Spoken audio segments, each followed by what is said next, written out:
Savannah, hiver 2001. Le vent s'engouffrait entre les immeubles décrépits, charriant une odeur d'humidité et de pluie ancienne. Les trottoirs brillants de givre portaient les traces de pas pressés, effacées aussitôt par de nouvelles rafales. Le ciel, bas et lourd, pesait sur la ville comme un couvercle de métal gris. Sur les marches glacées du Haven Shelter, un petit garçon aux joues creuses et aux cheveux noirs emmêlés serrait ses genoux contre sa poitrine. Il s'appelait Jonas Reed, il avait 10 ans. Et il avait déjà appris à ne rien attendre de personne. Sa mère avait disparu quelques semaines plus tôt, emportant avec elle ses mensonges et son parfum bon marché. Depuis, Jonas errait de foyer en foyer, toujours avec cette impression d'être de trop, une bouche inutile, un poids de plus dans des couloirs déjà surchargés de misère. La file devant le refuge s'étirait dans la rue. Des bénévoles, emmitouflés, distribuaient des sandwichs emballés dans du papier cire et des gobelets de soupe tiède. L'odeur de pain chaud faisait gémir son ventre, mais il refusait d'avancer.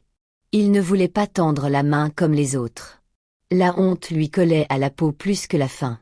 Il détourna les yeux, décidé à voler peut-être un reste dans une poubelle plus tard, quand la nuit tomberait. C'est alors qu'il la vit. Une fillette blonde, une 12aine d'années, pas beaucoup mieux habillée que lui. Son jean était usé, ses baskets trouées, son manteau trop grand pour son corps frêle.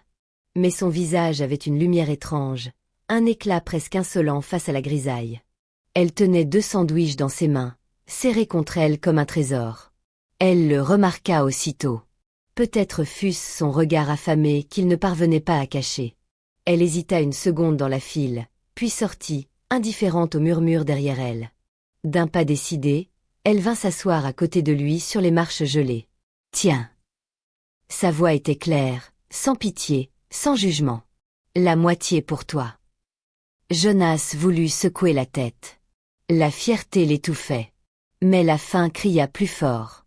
D'une main tremblante, il prit le sandwich qu'elle venait de couper en 2 avec ses doigts. Le pain était tiède, l'odeur presque insupportable. Il croqua, ferma les yeux, et sentit ses entrailles se calmer, juste un peu. Ils mangèrent en silence. C'était comme si la rue, les cris, le vent n'existaient plus. Elle était là, assise à côté de lui, partageant sans poser de questions. Pas un mot sur sa mère, pas un mot sur la saleté de ses vêtements. Rien.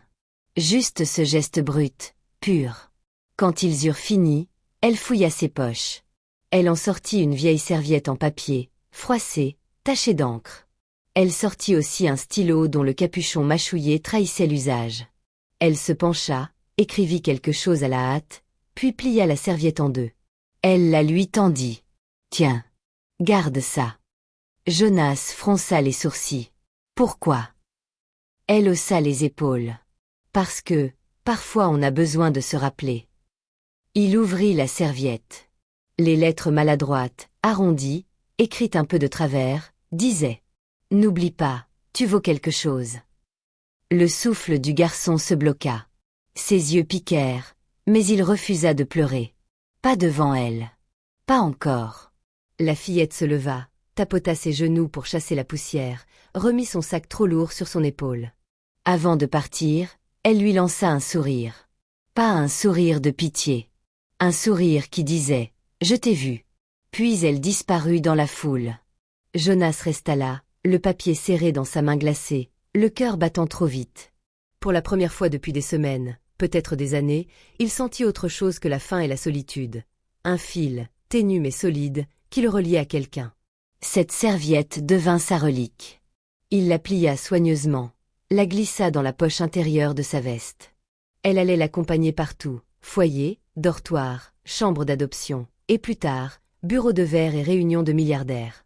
Chaque fois qu'il doutait, il la ressortait, la relisait, et se souvenait de ce moment. Une fille inconnue. Un sandwich partagé. Une phrase griffonnée à la hâte. Une promesse d'avenir. Charleston, 2 décennies plus tard. La rue King s'éveillait lentement.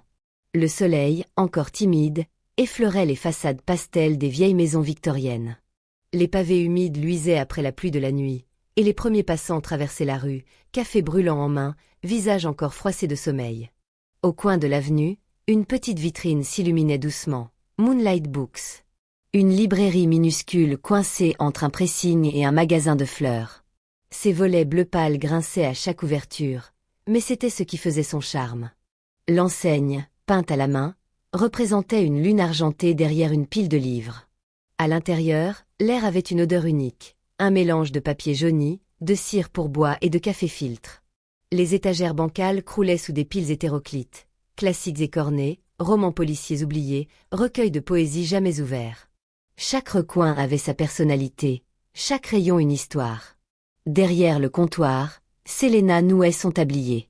Ses cheveux bruns relevés en chignon laissaient échapper quelques mèches rebelles.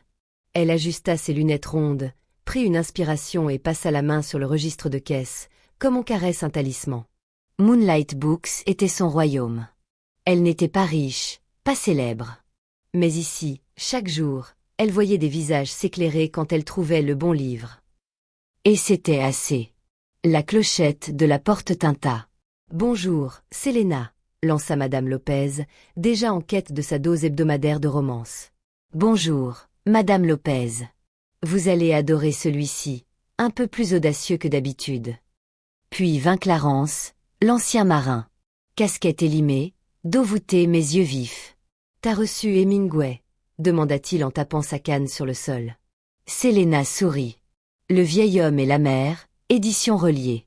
Je savais que vous viendriez. » Et enfin, la petite Ella, 10 ans, sac à dos plus grand qu'elle, qui courut vers le rayon jeunesse. Selena lui caressa doucement les cheveux. « Nouveau conte pour toi, princesse. » Chaque client repartit heureux, et Selena eut ce moment de satisfaction simple, comme une note juste dans une mélodie. Puis, la clochette tinta encore. Un homme entra. Grand, silhouette droite malgré une fatigue apparente. Son manteau anthracite laissait deviner un costume sobre, cravate légèrement desserrée. Ses cheveux noirs impeccablement peignés contrastaient avec ses yeux sombres, lourds comme s'il portait un monde entier de secrets. Il balaya la librairie du regard, comme un voyageur qui découvre un refuge inattendu. Puis il s'avança, prit un livre sur l'étagère des nouveautés. Selena l'observa du coin de l'œil. Pas un touriste, pas un habitué non plus. Trop élégant, trop ailleurs. Pourtant, il tenait ce livre comme si c'était un ancrage. Il s'approcha du comptoir. « Je vais prendre celui-ci, » dit-il, sa voix grave mais un peu rauque.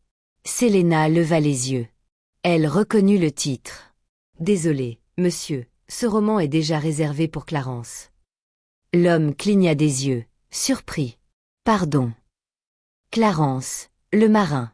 Il l'attend depuis 2 semaines. Elle pointa du menton l'homme âgé assis dans un fauteuil au fond, feuilletant distraitement un recueil de poésie. Le silence dura 1 seconde. Jonas Reed, car c'était bien lui, sentit un choc étrange. Jamais personne ne lui avait refusé quelque chose. Jamais. Dans les salles de réunion, un claquement de doigts suffisait. Ici, une libraire au chignon défait venait de lui dire non comme si c'était la chose la plus naturelle du monde.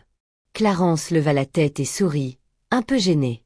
Selena, imperturbable, continua. « Mais si vous aimez ce style, j'ai un autre auteur à vous conseiller. Moins connu, mais peut-être encore meilleur. » Elle disparut derrière une pile et revint avec un livre relié, qu'elle posa sur le comptoir. « Tentez celui-ci. Vous ne serez pas déçus. » L'homme hésita. Puis, lentement, ses lèvres esquissèrent un sourire. « Très bien. Je vous fais confiance. » Il sortit son portefeuille, paya en silence. Selena lui tendit aussi un gobelet en carton. Café noir, sans crème. Ça se voit dans vos yeux. Il la regarda, surpris une nouvelle fois. Comment pouvait-elle savoir? En quittant la librairie, Jonas Reed sentit un frisson étrange. Pas à cause du froid. Non. Quelque chose venait de bouger en lui, quelque chose qu'il croyait éteint. Et il savait déjà qu'il reviendrait. Les jours suivants, la routine de Moonlight Books se transforma imperceptiblement. Chaque matin, à des heures variables, l'homme au manteau anthracite franchissait la porte. Parfois il achetait un livre, parfois seulement un café. Parfois il se contentait de parcourir les rayons, ses doigts effleurant les dos des ouvrages, comme s'il cherchait quelque chose qu'il n'arrivait pas à nommer. Selena nota sa présence sans rien dire. Elle n'avait jamais été du genre à s'émouvoir pour un client régulier. Mais il y avait quelque chose dans sa manière d'hésiter avant de parler, dans le léger soupir qui accompagnait son merci, qui éveillait sa curiosité.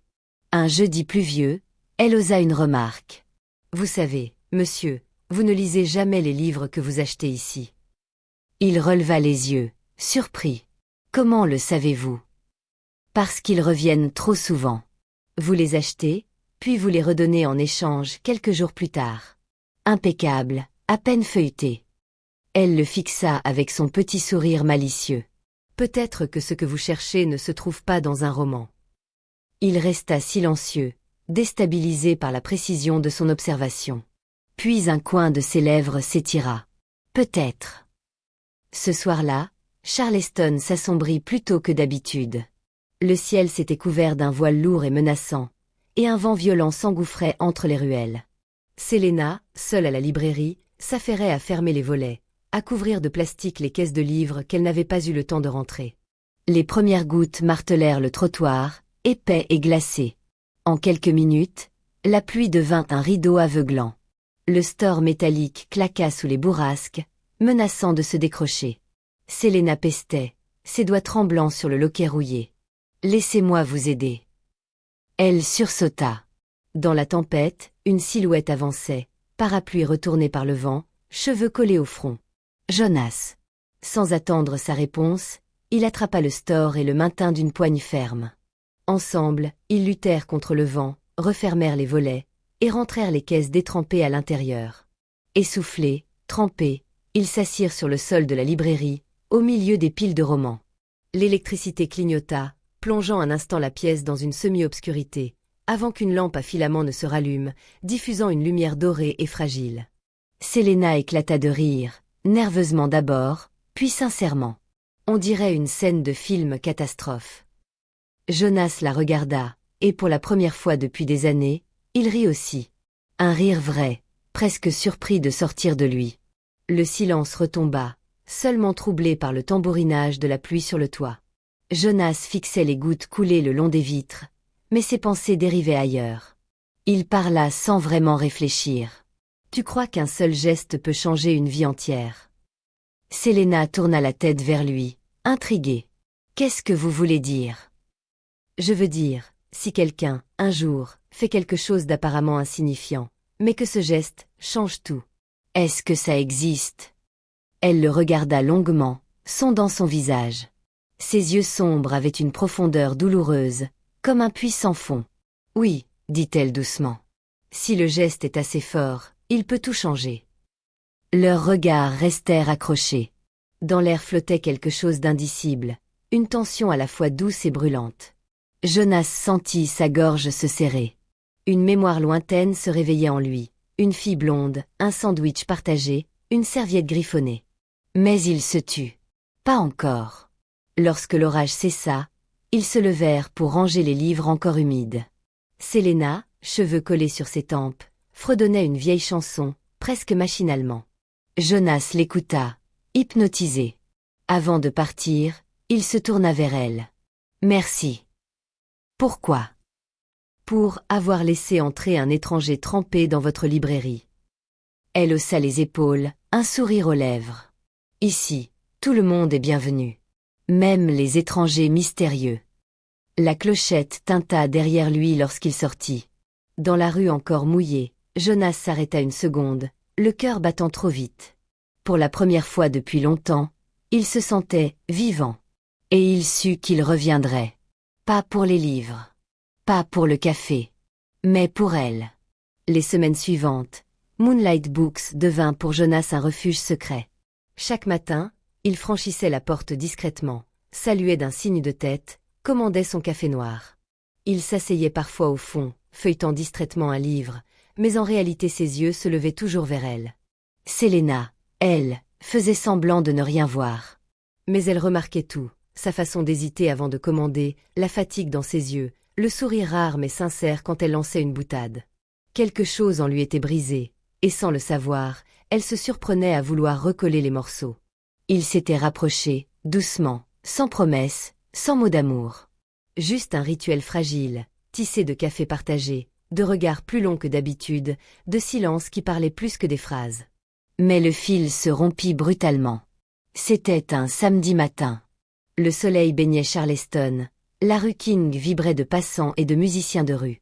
Selena venait de servir Ella, la fillette passionnée de contes, quand la clochette de la porte tinta, suivie d'un bruit sec, étrange.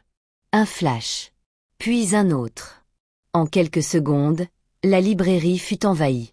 Des silhouettes en costume sombre, des journalistes brandissant micro et caméra, des voix tranchantes déchirant le calme. « Monsieur Reed. Monsieur Reed. Est-il vrai que vous menez une double vie ?» Jonas Reed, PDG de Reed Global, se cachant dans une librairie de quartier. Une romance avec la libraire. Le café échappa des mains de Selena, éclaboussant le sol. Son cœur battit à tout rompre. Elle tourna la tête vers lui. Jonas était là, figé, les mâchoires serrées. Plus de manteau banal. Plus d'anonymat. Seulement des caméras, des flashs, et un nom qui résonna dans l'air comme un coup de tonnerre. Reed. Jonas Reed. Selena recula, une main plaquée contre sa bouche. Reed. Comme. Reed Global. Il tenta d'approcher, mais les journalistes s'étaient déjà glissés entre eux. Écoutez-moi. Selena, je voulais te le dire. Elle secoua la tête, la gorge nouée. Te le dire?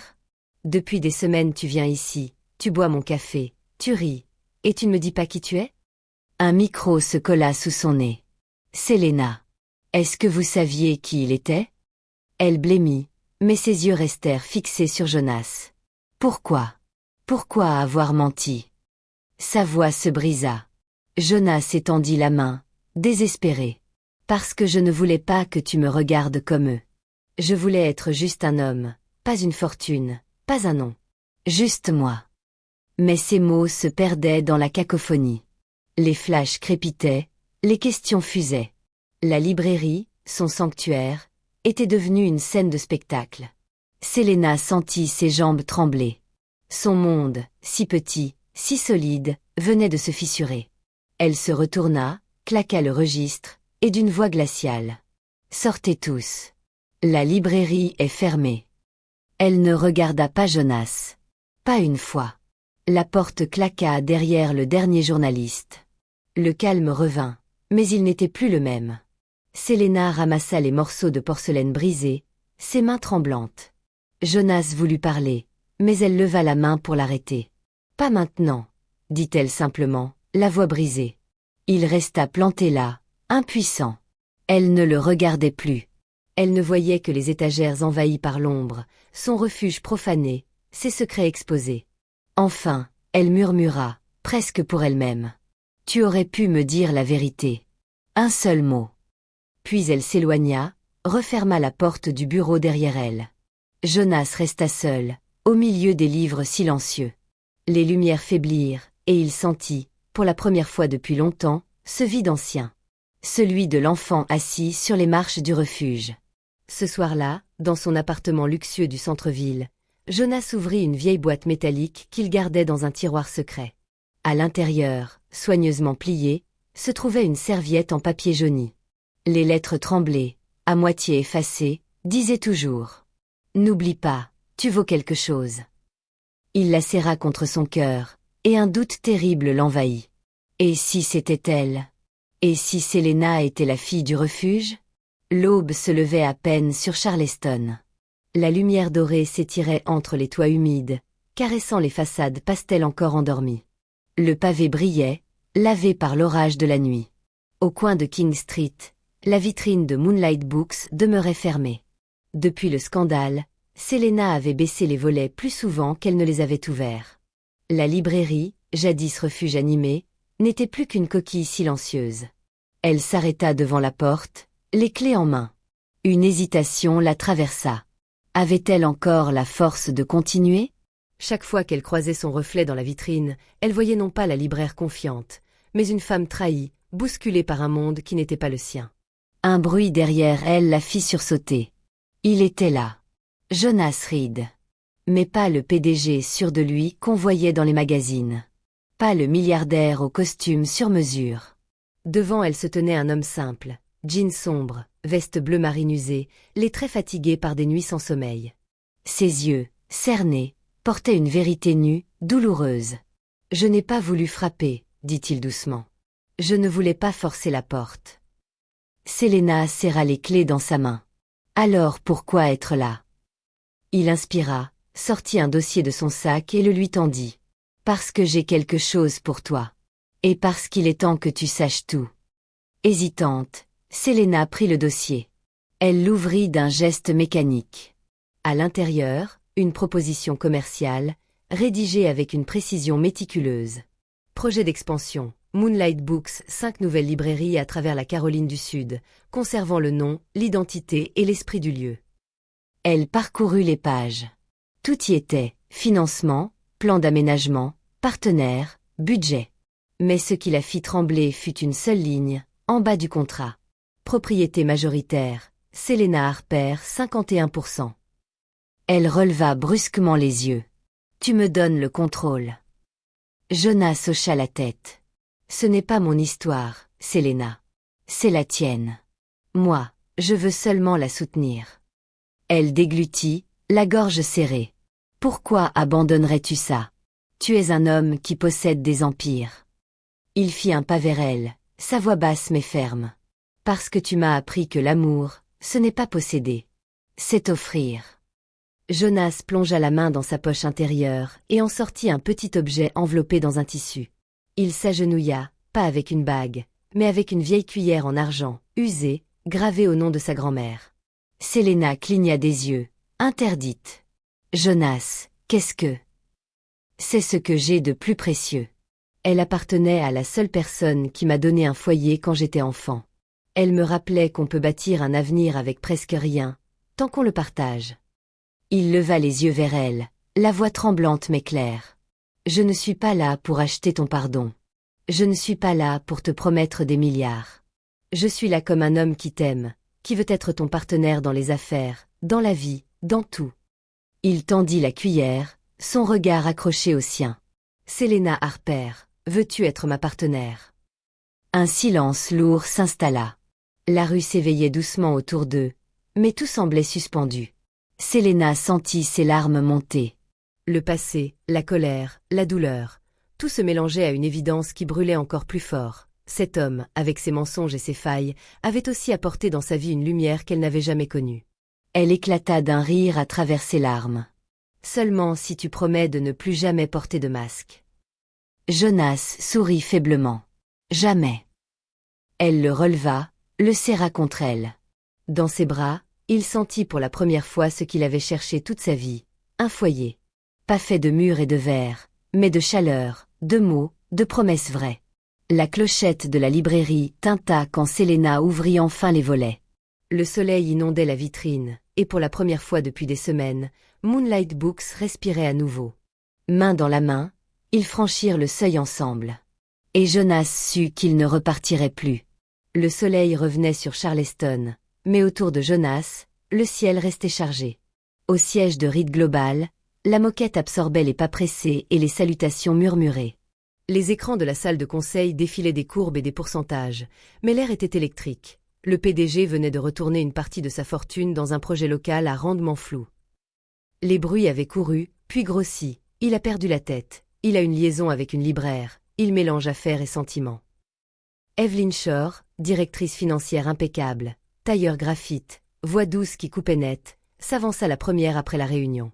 Jonas, les marchés n'aiment pas l'imprévisible. Les marchés aiment les résultats, répondit-il d'un ton neutre. Alors donne-leur de la clarté. Une conférence de presse.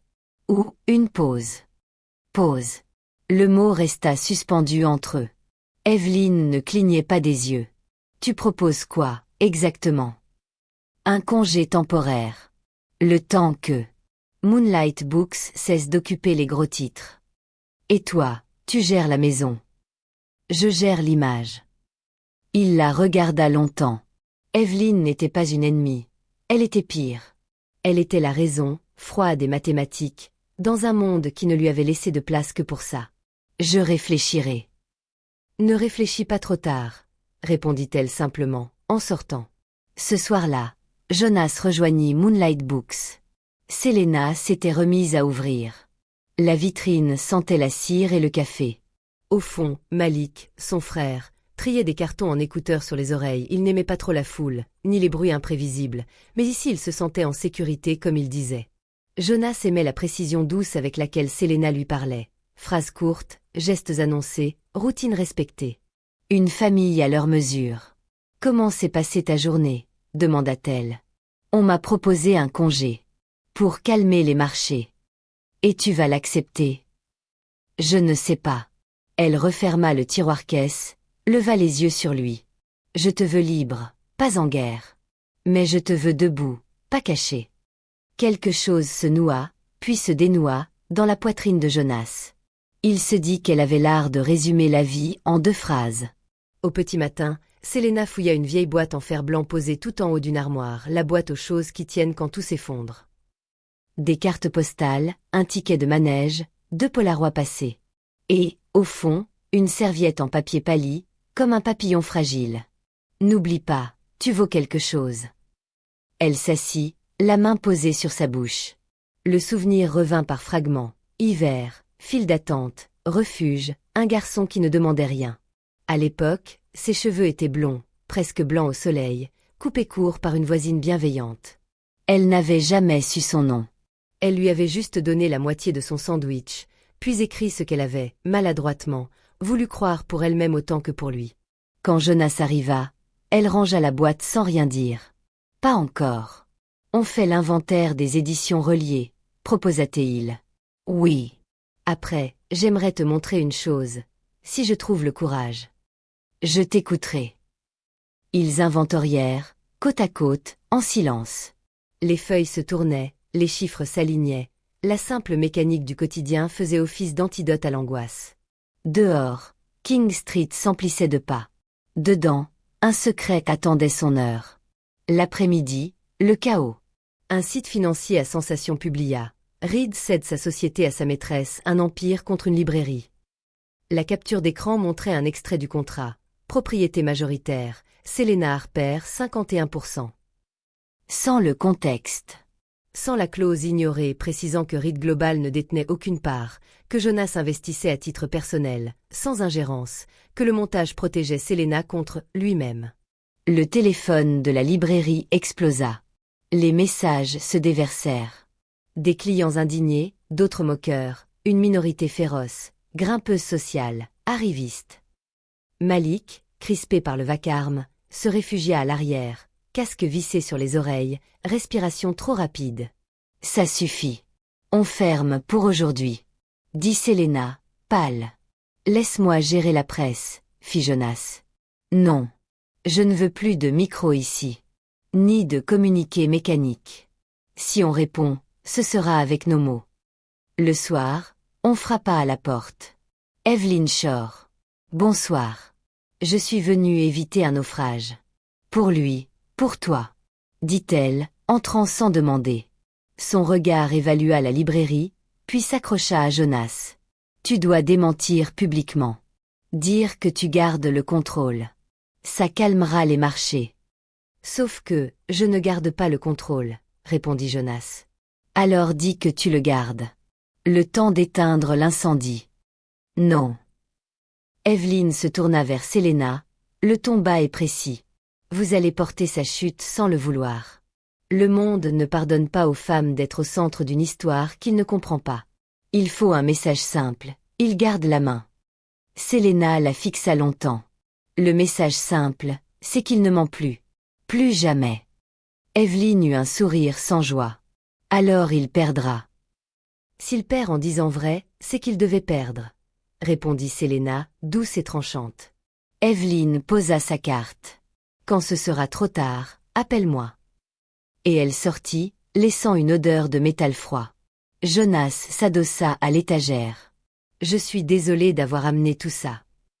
Tu n'as pas amené le mensonge. Tu as amené la lumière. Les bêtes sortent quand la lumière s'allume. Il sourit, las. Et nous, on tient la lampe. Jusqu'au matin. Le conseil d'administration convoqua Jonas. Salle vitrée, ville en maquette sous leurs pieds. On parla d'exposition au risque, de gouvernance, d'indépendance stratégique. Traduction. Choisis. Eux ou elle. Jonas écouta, calme. Quand on lui donna la parole, il posa son téléphone face contre table, retira sa montre, geste minuscule mais symbolique et dit « Je vous ai sorti de 2 crises en 10 ans. J'ai construit un empire qui tourne parce qu'on a mis des humains derrière les chiffres. J'ai oublié un temps que j'en étais un. Je ne jouerai plus à être une marque. Alors voilà mon choix, je prends un congé indéfini. Evelyne assurera l'intérim. Le plan de succession est prêt depuis des années. L'entreprise survivra. Elle doit survivre à mes états d'âme. » Un silence, puis des murmures. Evelyne, impassible, acquiesça d'1 millimètre. « Je ne disparais pas, » ajouta Jonas. « Je me réapprends. Et je bâtis Moonlight Books avec Selena à sa manière, pas à la mienne. » Il sortit. L'air frappa sa peau. Il se sentit soudain, léger. Les semaines qui suivirent furent faites d'embrun et d'encre.